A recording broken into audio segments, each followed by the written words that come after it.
Les nouvelles du Facteur.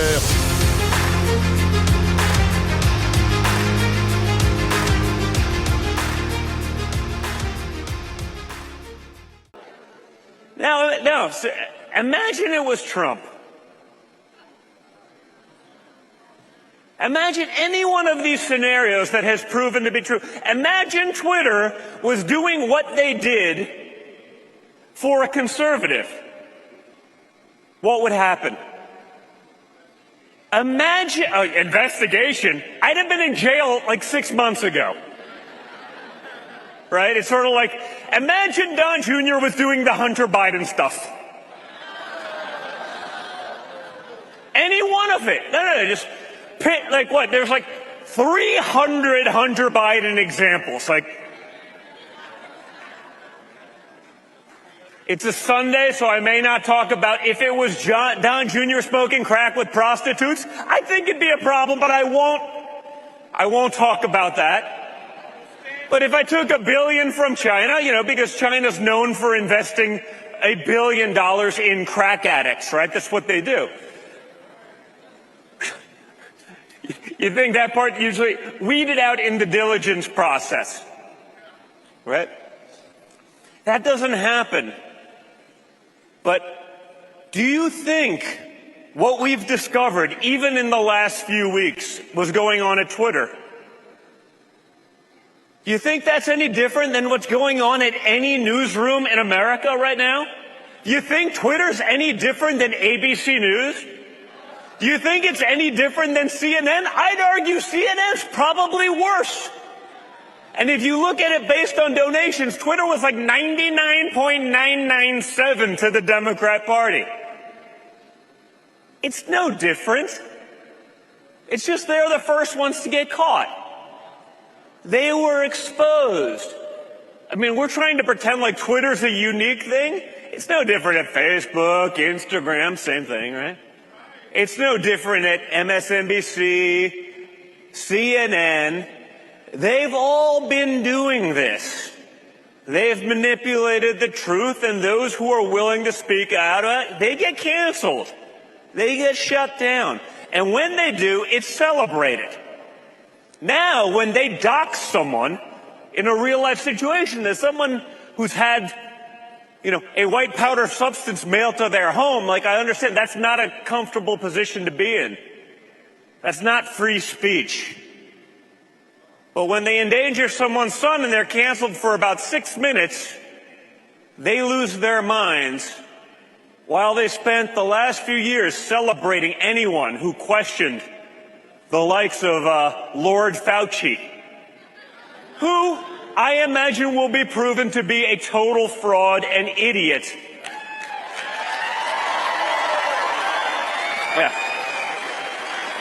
Hey guys, write it down. I've been saying this for a while now, but now we at least have a chance of maybe seeing the truth. But think about it. I mean, the FBI, I call him Special Agent Pronouns because he had his pronouns in the bio. Because of course he did. Right? The agent in charge of disinformation at Twitter has pronouns in his bio. I'm sure we're going to get a fair shot at this clown, right? I mean, you can't, like, if this was The Office,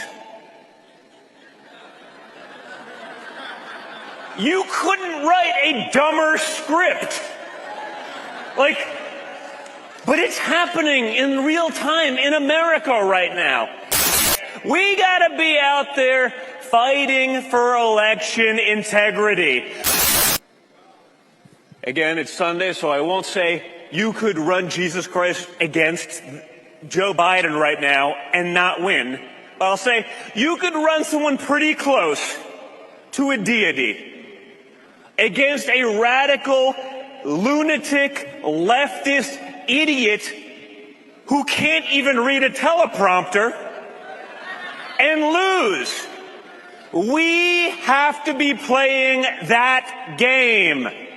We have to be engaged in that. Now, in time, we can change it, make it same-day voting, paper ballots, like the civilized world does.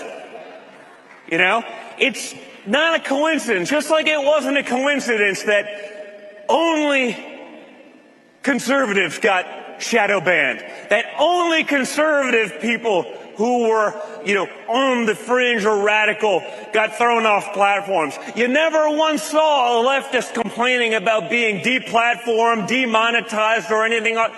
It's not a coincidence.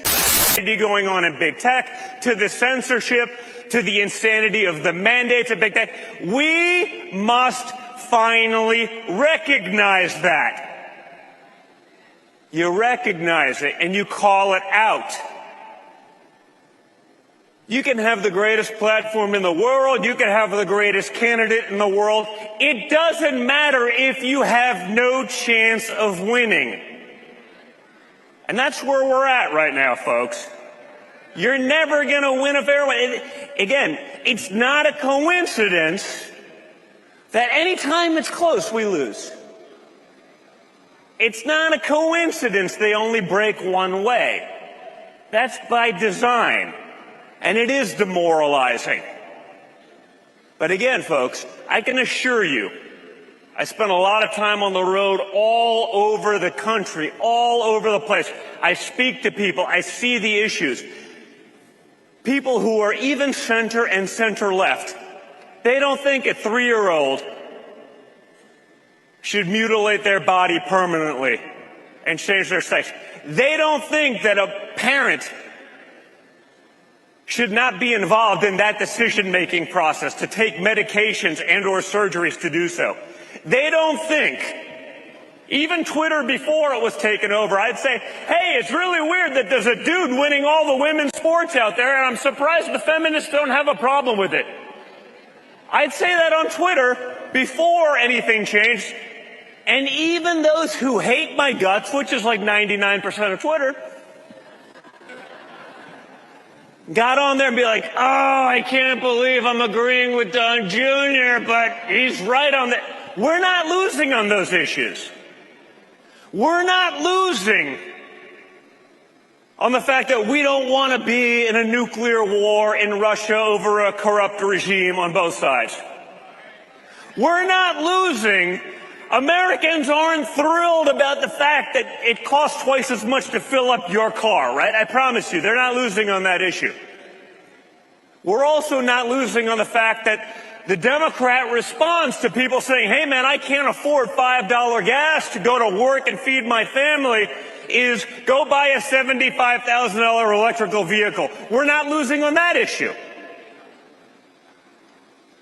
We're not losing on the issue of having been energy independent, because we have the stuff under the ground in our own areas where we can create jobs for hardworking Americans, good-paying, hardworking jobs. We're not losing on that issue while we're begging Iran for a little bit of, please, can we have some oil? Please, you may be the world's leading state sponsor of terror, but we need you desperately. The good news, for the first time perhaps ever, we're actually winning the culture wars. Because the insanity of the other side has finally been exposed. They got so used to believing their own bullshit.